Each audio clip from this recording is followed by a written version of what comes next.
What you're seeing is a file from 1,000 years in the future. We're restoring fragments of 21st century civilization, trying to understand what kind of system those people actually lived inside. Human Civilization Archives, Episode 2. File number A21-002. Subject: a number called credit, and the entire life system built around it. In the sediment layer of a collapsed building, we found a plastic card. Very thin, edges already crumbling. Embossed on it were 16 digits and a person's name. At first we assumed it was an ID. Then cross-referencing bank records revealed something far more complex. This card let a person take things they didn't yet have the money for. You could walk into a store, pick up an item, swipe this card, and leave. No money changed hands. All you had to do was promise you'd pay later. They gave this system a name: credit. It meant, I believe you'll pay me back. An entire civilization's way of exchange was built on that one word. Our initial assessment was simple: an emergency tool. Need money fast, borrow now, pay later. Perfectly reasonable. But then we found some confusing photographs in archives near university campuses. A bank had set up a table right outside the campus gate. The line was all 18, 19-year-old students. No jobs, no income, but fill out a form, and you walk away with a credit card.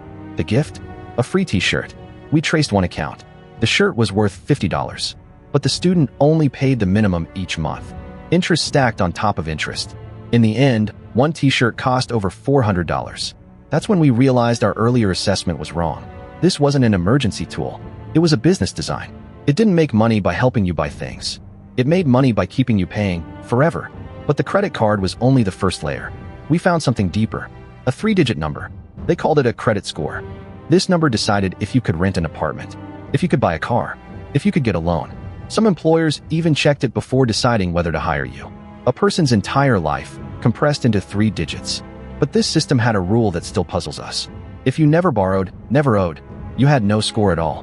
Zero debt meant untrustworthy. You weren't rejected. You simply never existed. And one more detail. Those who paid their full balance on time every month had a name in the bank's internal files.